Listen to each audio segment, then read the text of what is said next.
Good morning. Om Sairam. আজি মোৰ 6 number ব্ৰতটো পালন কৰিব লৈছোঁ আৰু পূজা চূজা কৰি আহিলোঁ। পানী গিলাচ লৈ বহিছোঁ। তাকে মনলৈ এটা কথা আহিছে, বিয়াৰ পিছত কিন্তু আচল জীৱনটো ষ্টাৰ্ট হয়। ঘৰত থকা অৱস্থাত কিন্তু ভাত খাব লাগে, শুব লাগে, পঢ়িব লাগে, বছ ফূৰ্তিত থাকিব লাগে, সেইটোৱে জানো। এতিয়া বুজি পাইছোঁ মা দেউতাহঁতে কিমান কিছুমান চাগে হেডেক লৈছিলে, যিবোৰ আমাক জানিবলৈ দিয়া নাছিলে।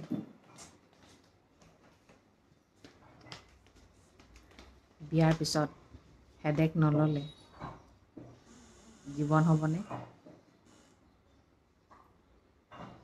হয়নে? সঁচাকৈ দেই। তাকে বিয়া হ'বলৈ ছোৱালীবোৰ মৰি থাকে যে। মাৰৰ ঘৰৰ ভাতকেইটাই বহুত সোৱাদ। ভাতৰ হিচাপ দিব নালাগে, কাপোৰৰ হিচাপ দিব নালাগে, একো হিচাপ দিব নালাগে। কিন্তু বিয়াৰ পিছত প্ৰতিটোৰে হিচাপ ওলাই যায় মানে। সেইবোৰেতো হৈ আছে প্ৰত্যেকজনী ছোৱালীৰ ক্ষেত্ৰত। বহুত কম ছোৱালী আছে সুখত ভাত খাই আছে।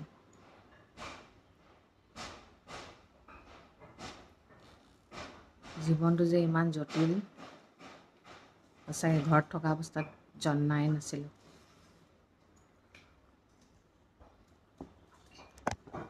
এইফালে আমাৰ ছোৱালী ৰাতিপুৱা গা ধুই ভগৱানক পূজা কৰি আহিলে। এতিয়া যাওঁ কাপোৰগাল মেলি থৈ আহোঁগৈ। প্ৰথমতে কওঁ, আজি মোৰ 20,000 ফলোৱাৰ্ছ হৈ গ'ল। বহুত বহুত ধন্যবাদ দিছোঁ আপোনালোকক। আপোনালোকৰ অবিহনে মই ভিডিঅ' বনাব নোৱাৰিলোহেঁতেন, আৰু আপোনালোকৰ উৎসাহ পোৱাৰ কাৰণে যি পাৰিছোঁ তাকে কৰিছোঁ। ক'ৰবাত ভুল ভ্ৰান্তি হ'লেও ক্ষমা কৰিব, আৰু ভুলটো দেখিলে আঙুলিয়াই দিব, নিশ্চয় শুধৰাই ল'ম। যিহেতু মই এজনী মাক হয়, মই এজনী মাকৰ, এজনী বুলি ক'লে বেয়া হয়, এগৰাকী মাকৰ অনুভৱখিনি মই কওঁ দেই। এগৰাকী মাক হ'লেও মাকগৰাকী জানো তেজ মঙহৰে তৈয়াৰী নহয়? সেই মাকগৰাকীয়ে 9 মাহ পেটত থৈ ল'ৰা ছোৱালী জন্ম দিয়ে। সেই 9 মাহত কিমানখিনি কষ্ট পায় প্ৰত্যেকগৰাকী মাকেই গম পায়। এই 9 মাহত খোৱা বোৱা শোৱা আপোনাৰ নিজৰ মতে একো নহয়। তাৰপিছতো ল'ৰা ছোৱালী ডাঙৰ 5 বছৰ নোহোৱালৈকে একো বুজি চুজি নাপায় বাৰু। 3.5 বছৰ 4 বছৰলৈকে কিছুমানে গাখীৰ খায়ে থাকে। সেইটো সময়তো এগৰাকী মাকৰ কিমান প্ৰব্লেম হয় ভাবকচোন। শান্তিৰে খাব নোৱাৰে, শান্তিৰে শুব নোৱাৰে নিজৰ মতে, শান্তিৰে ক'বলৈ যাব নোৱাৰে, শান্তিৰে বাথৰুমটোতো সোমাব নোৱাৰে। আৰু এগৰাকী মাকে যিখিনি মৰম কৰিব সেইখিনি পিয়'ৰ হয়। বেলেগে অকণমান টাইমৰ কাৰণে লগ পাই মৰম দিয়ে, হাজাৰ মৰম দিলেও কিন্তু মাকৰ সমান মৰম দিব নোৱাৰে। এটা ল'ৰা ছোৱালীক যেতিয়া মাকে জন্ম দিয়ে, মাকৰ অধিকাৰ আছে। ল'ৰা ছোৱালী বেয়া হ'লে দুচাট এচাট দিবও পাৰে, গালিও দিব পাৰে, মাৰিবও পাৰে। কিন্তু বেলেগক সেইটো অধিকাৰ এগৰাকী মাকে নিদিয়ে। আমাৰ আৰিয়া 2.5 বছৰ হৈ গৈছে। তাইক মই সৰুৰ পৰা যিখিনি কৰিব লাগে মই প্ৰতিপালন কৰি আহিছোঁ। খোৱা, ধোৱা, শোৱা, হগা মোটা, চাফা কৰা চব মই কৰিছোঁ, কোনেও কৰি পোৱা নাই। কেতিয়াবা এনেকুৱা অৱস্থা হয় মই মৰিবলৈও যদি লওঁ নহয়, তাই যদি সেইটো সময়ত হাগিছে বোলে, তেতিয়াহ'লে মই টিকাটো ধুৱাইহে মৰিব লাগিব। এনেকুৱা অৱস্থা হৈ যায়। আৰু যিখিনি শিকিছে মই শিকাইছোঁ তাইক। এটা কথা মই ইয়াত বুজি নাপাওঁ, এটা ল'ৰা ছোৱালী যেতিয়া ভাল হয় মাকৰ নামটো কেতিয়াও নাহে। যেতিয়া বেয়া হয় ডাইৰেক্ট মাকক দেখুৱায় আঙুলি, এনেকুৱা হৈছে, অকণ ভাল কৰিবা দেই। কিন্তু জানে তাই বুজিব পৰা শক্তি হোৱা নাই। কিন্তু ব্লেমটো কিয় মাকক দিয়ে মই সেইটো বুজি নাপাওঁ। মাক হোৱা মানেই যে খং নাইকিয়া মানৱ বিৰোধী হৈ যায়, সেইটো নহয় দেই। মানুহৰ বহুত ভুল ধাৰণা কিছুমান আছে। মাক হৈ যোৱাৰ পিছত সময়ে সময়ে খংবোৰ টিঙিচকৈ উঠে। নিজৰ খংবোৰ, বেলেগে দিয়া সেইবোৰ কাৰ ওপৰত উঠাম আমি ল'ৰা ছোৱালীৰ ওপৰতে উঠাব লাগিব ন আমাৰ সেইটো ভুল হয় কিন্তু চবেইতো এটা উৰহৰ খং ভগাদাৰীত যাবলৈ চায় আমি মাকবোৰে কাৰ ওপৰত যামগৈ ল'ৰা ছোৱালীৰ ওপৰতে যাওঁগৈ হয় বাৰু সেইটোও কৰোঁ কেতিয়াবা কি ক'ম মানুহ হয় মাক হ'লেও মানুহ হয় ন মই বিশেষকৈ খং উঠিলে মই যে লাহেকৈ মৰমেৰে ক'ব নোৱাৰোঁ দেই খং উঠিলে মোৰ খং উঠি যায় হয় তাই সৰু ছোৱালী তথাপিও কিয় জানেনে এশ এভৰি চিন্তা থাকে তাৰ উপৰিঞ্চি যদি এগালমান উৎপাত কৰি থাকে নকৰিবি কৰি থাকোঁ ঘপককৈ যদি পৰি যায় বদনামটো মোৰে হৈ যায় মাকে কি কৰি আছিলে লেতেৰা কাপোৰ এটা পিন্ধিলেও মাকে ভালকৈ পিন্ধাব পৰা নাই নাখালেও মাকে খুৱাব পৰা নাই মুখখন নেমেলিলে মই কেনেকৈ খুৱাম বাৰু মুখখন ফালিটো খুৱাব নোৱাৰোঁ চব বেয়া গুণতে মাকক দেখে কিন্তু ভাল গুণত কিয় মাকক নেদেখে মাকে শিকাইছে বুলি কিয় নোলায় মুখখন ফুটাই কেলৈ ক'ব নোৱাৰে মই সেইটো বুজি নাপাওঁ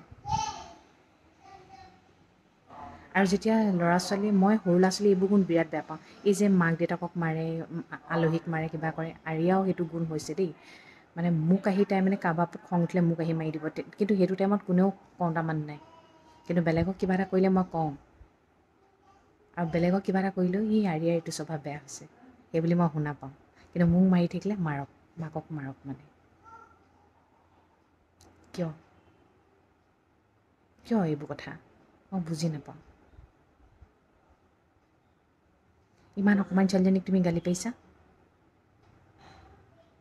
কিন্তু তাই যদি বেয়া হয় নহয় তেতিয়া ক'ব মাকে একো শিক্ষা দিয়া নাই যে এই গালি নপৰাৰ কাৰণে মূৰৰ ওপৰত উঠাই ল'লে মৰম কৰি মূৰৰ ওপৰত উঠাই ল'লে সেইফালেও প্ৰব্লেম এগৰাকী মাকো তেজ মঙহেৰে তৈয়াৰী জানে নাই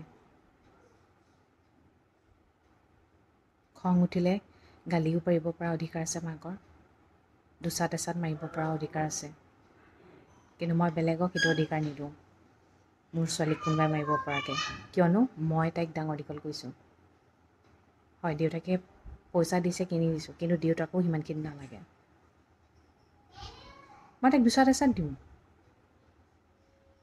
মই মানুহৰ আগত বেলেগ এটা ক'ম দেখুৱাম আৰু ভিতৰি কিবা এটা কৰিম মোৰ সেইবোৰ গুণ নাই দেই মই দুচাট এচাট দি দিওঁ মই একদম সহ্য নহয় কিয়নো আমি লোকৰ ল'ৰা ছোৱালী বেয়া কিবা এটা দেখিলে এই ল'ৰা ছোৱালীটো ইমান বেয়া হৈছে মাকে একো নিশিকাই আমি কওঁ দেখোন তেতিয়াহ'লে মোৰ ছোৱালীয়ে মোক কৰক বা বেলেগক কৰক সেইবোৰ মই একদম সহ্য কৰি থাকিব নোৱাৰোঁ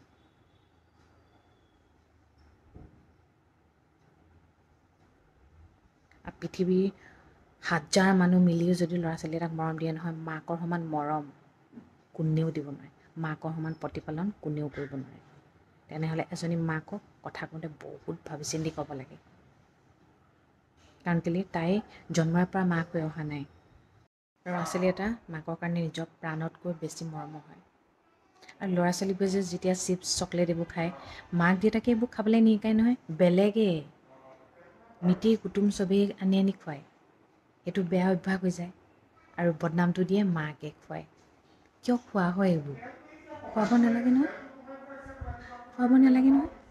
এইবোৰ খুৱাব নালাগে সেইবুলি যে কয় মাকে কেতিয়াও নিজৰ ল'ৰা ছোৱালীক বেয়া বস্তু নোখোৱায় বেয়া বস্তু সদায় বেলেগৰ মানুহে খুৱায় সেইটো অভ্যাস কৰি লৈ এতিয়া দোকান এখনলৈ যাব নোৱাৰি নিদিলেই চিঞৰ বাখৰ আকৌ যদি নিদিওঁ চিঞৰ বাখৰ কৰাৰ লগে এই দি দিয়া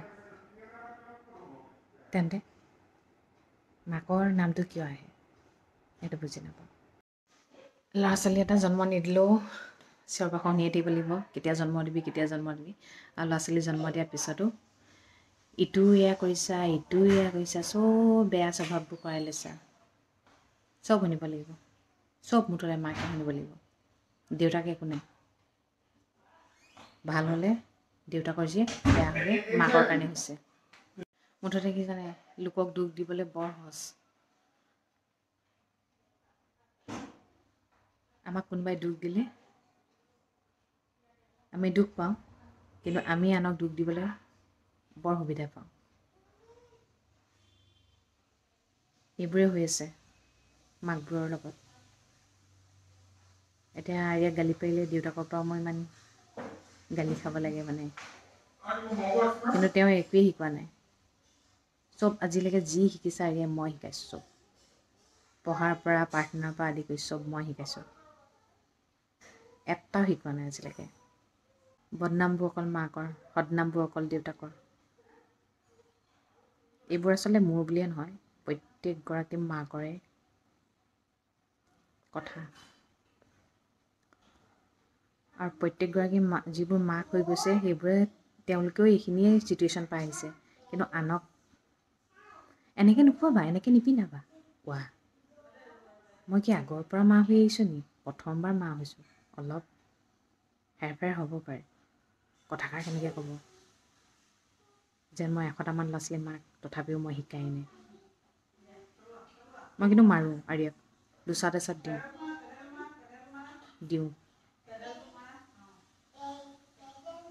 মোৰ ভাল লাগে দুচাট এচাট দিবলৈ।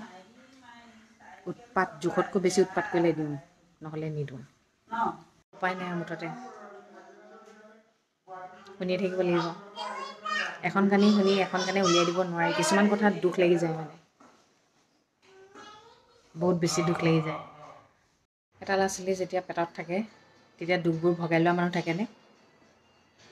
নাথাকে। কিন্তু ক'বলৈ ধেৰ মানুহ থাকে, ছোৱালীজনী কিয় ইমান নাখায়? সদায় নোখোৱাকৈ নাথাকে নহয়, খাই লৈ জঁপিয়াই থাকে। তাই খেলা ধূলা চব কৰি আছে, এক্টিভিটি কৰি আছে নহয়, তেনেহ'লে তাই ষ্ট্ৰঙে নহয় জানো? নাখালেও প্ৰব্লেম, কিছুমানৰ অকল নাখালেহে প্ৰব্লেম হয়। এতিয়া মোৰতো নাখালেও চিন্তা হয়, খাই লৈ নাহাগিলেও মোৰ চিন্তা হয়। এই পেটত থকাৰ পৰা এতিয়ালৈকে সেইখিনিকে ভুগি আছোঁ। কাৰণ কেলৈ গাখীৰ এৰা নাই যে। ৰাতি শান্তিৰে আপোনাৰ নিজে যেনেকৈ শুই ভাল পাওঁ তেনেকৈ শুব নোৱাৰোঁ। কিয়নো তাই সাৰ পালেই গাখীৰ খাবলেই লাগে। ইমানখিনি কৰি আছোঁ, এতিয়া কৰি আছোঁ, এইটো বয়সলৈকে কৰি আছোঁ। আকৌ স্কুলত দিয়াৰ লগে লগে স্কুলৰ প্ৰেছাৰখিনি আছেই। গোটেই বাৰ্ডেনটো মানে যেতিয়ালৈকে তাই মানে নিজৰ ভৰিত নিজে থিয় নিদিয়ে তেতিয়ালৈকেতো মাকৰে টেনশ্যন। তথাপিও তাৰ উপৰিঞ্চি যে মানুহে ইমান কথা ন, মই একদম ভাল নাপাওঁ। ভাল কিবা এটা দেখিলে কয়নে বাৰু, অঁ মাকৰ কাৰণে এইটো হৈছে, মাকে কৰিছে কষ্ট দেই যথেষ্ট। নকয়। কিবা এটা বেয়া দেখিলে, এইটো এনেকুৱা হৈছে দেই, বেয়া হৈছে। তেওঁলোকতো পাৰে শিকাবলৈ।